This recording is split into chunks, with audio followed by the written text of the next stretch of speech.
Distinguished guests, esteemed colleagues, and members of the academic community, welcome to my channel Words of Inspiration. I welcome you to this session on Christianity versus Islam, which faith has the strongest evidence. My name is Masood Saeed. Welcome, Josh. It's a pleasure to have you here today. I look forward to a respectful and evidence-based discussion about Christianity and Islam. Thank you, Saeed. I appreciate your time. I was born and raised in a Christian family, though I once drifted from faith. I decided to research all religions fairly and concluded that Christianity offers the strongest evidence for truth. I also want to understand Islam better and clear misconceptions between our communities. You stated that Christianity provides the strongest evidence. Are you certain? Have you fully investigated Islam before drawing that conclusion? I'm still learning about Islam. However, the evidence that convinces me most is historical. The death and resurrection of Jesus, the fall of the Roman Empire, and global accounts like the flood. Let's clarify, the Bible doesn't directly mention the Roman Empire by name. The flood narrative also appears in other traditions, including the Qur'an. That means it's not unique evidence for divine inspiration. Evidence that an event occurred does not prove that your scripture is divinely preserved.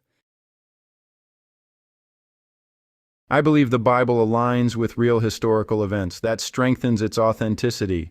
That's circular reasoning. Historians often use the Bible as a reference for history, then claim that history confirms the Bible. You can't use the text as both evidence and proof.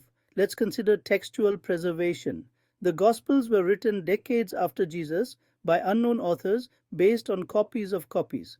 Even the Bible admits the disciples fled when Jesus was arrested. So who witnessed the crucifixion?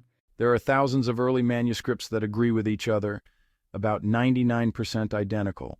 That's a popular but inaccurate claim. Textual scholars like Bart Ehrman have shown that there are more discrepancies between manuscripts than there are words in the New Testament. Major verses like Mark 16, 9-20 and John 7, 53-8, 11 don't appear in the earliest manuscripts. These aren't translation differences, they are textual contradictions. Christians don't claim the Bible is word for word perfect. We value textual criticism and study original languages. But there is no original manuscript of the Bible. You can't prove which version is authentic when verses appear or disappear across manuscripts. The Qur'an, however, is fixed. Every chapter and verse has been preserved across all regions and recitations. Translation wording may vary, but content and structure never do.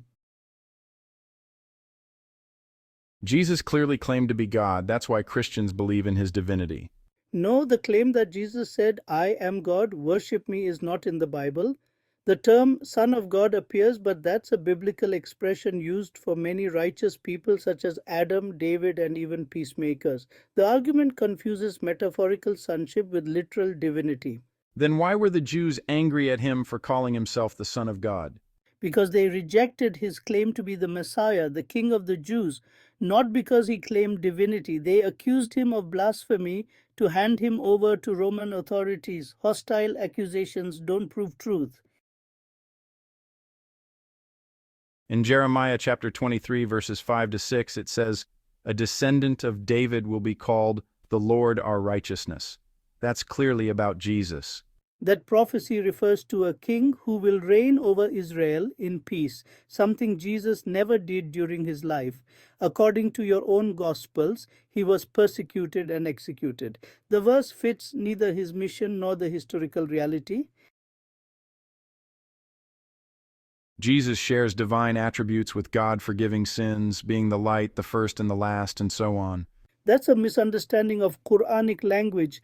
Only Allah creates from nothing. Others can shape but not originate creation. The Quran says Allah is the light of the heavens and the earth, not simply light. Parables are not exclusive to Allah. The first and the last are divine titles, yes, but by that logic, Melchizedek in Hebrews chapter 7 verse 3, who had no father, no mother, no beginning, no end, would also be divine. Christians don't worship him. The logic must be consistent. Where does the Quran explicitly say the Bible or Gospel was corrupted? Surah Al-Baqarah, chapter 2, verses 75 to 79. أفتطمعون أن يؤمنوا لكم وقد كان فريق منهم يسمعون كلام الله ثم يحرفونه من بعد ما أقالوه وهم يعلمون فويل للذين يكتبون الكتاب بأيديهم ثم يقولون هذا من عند الله ليشتروا به ثمنا قليلا فويل لهم مما كتبت أيديهم وويل لهم مما يكسبون. Translated as, do you still hope they will believe you? While a group of them used to hear the word of Allah and then knowingly distort it after understanding it, so woe to those who write the scripture with their own hands and then say this is from Allah to gain a small profit. These verses clearly reveal that certain individuals among the people of the book, Jews and Christians, distorted their scriptures after receiving divine revelation. They exposed the corruption of sacred texts by those who deliberately altered Allah's words for worldly gain. Such verses serve as a warning against deceit and the misuse of divine knowledge. True faith requires sincerity, humility, and reverence for revelation. It is the believer's duty to safeguard the truth as it was revealed, for tampering with divine guidance leads only to spiritual destruction. Thank you, Saeed. I appreciate your thoughtful responses. I still have more to learn about Islam, but I value this respectful exchange. Thank you, Josh. You've been respectful and sincere. I encourage you to continue studying Islam from authentic sources and ask Allah for guidance to the truth. And that concludes today's debate between Saeed and Josh on which faith holds the strongest evidence. Don't forget to like, share, and subscribe to stay connected with more inspiring content. Your support helps us reach more people and keep these important conversations alive. I'd love to hear your thoughts, questions, or personal experiences. Share them in the comments below. Your voice truly matters. Together, we can build a meaningful dialogue that benefits us all. Thank you for watching. May this video serve as a source of knowledge and reflection